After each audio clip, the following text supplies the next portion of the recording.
மதுரை தமுக முதல் நெல்பேட்டை அண்ணா சிலை வரை ரூபாய் 213.80 கோடி செலவில் கட்டப்பட்டுள்ள நேதாஜி சுபாஷ் சந்திரபோஸ் மேம்பாலத்தை தமிழக முதலமைச்சர் ஸ்டாலின் இன்று திறந்து வைத்தார். மதுரை மாநகரின் போக்குவரத்து நெரிசலை குறைக்கும் வகையில் மக்களின் நீண்டகால காத்திருப்பு இன்று நிறைவேறியுள்ளது.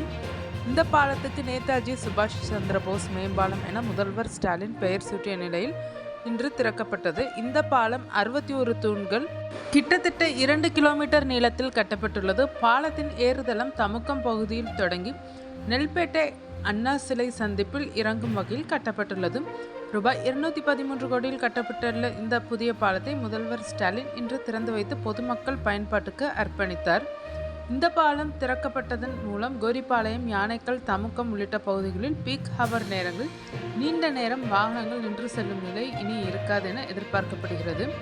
மேலும் திருமங்கலத்தில் நடைபெற்ற அரசு விழாவில் நெடுஞ்சாலைகள் மற்றும் சிறு துறைமுகங்கள் துறை சார்பில் திருமங்கலம், கள்ளிக்குடி ரயில் நிலையங்களுக்கு இடையே ரயில்வே கடவிற்கு மாற்றாக 38,81,00,000 ரூபாய் செலவில் கட்டப்பட்டுள்ள வீரபாண்டிய கட்டபொம்மன் சாலை மேம்பாலத்தையும் திறந்து வைத்தார் முதல்வர் ஸ்டாலின். இதையடுத்து சிவகங்கையில் புதிதாக அமைக்கப்பட்ட மருது சகோதரர்களின் உருவ சிலைகளை காணொலி காட்சி வாயிலாக முதல்வர் ஸ்டாலின் திறந்து வைத்தார். அதனைத் தொடர்ந்து மதுரை ஸ்ரீ மீனாட்சி அரசு மகளிர் கல்லூரியில் மேம்படுத்தப்பட்ட கணினி ஆய்வகத்தை தொடங்கி வைத்தார். பிறகு அங்கிருந்து வண்டியூர் சென்ற முதல்வர் ஸ்டாலின் சீரமைக்கப்பட்ட வண்டியூர் கண்மாய் பூங்கா, ஆங்கரான் அறிவியல் மையம், பேரூராட்சிகளின் புதிய அலுவலக கட்டிடம், 867 ஊரக குடியிருப்புகளுக்கான கூட்டு குடிநீர் திட்டம் ஆகியவற்றை மக்கள் பயன்பாட்டுக்கு அர்ப்பணித்தார். அதைத் தொடர்ந்து திமுக வாக்குச்சாவடி முகவர்கள் மாநாட்டில் பங்கேற்கிறார்.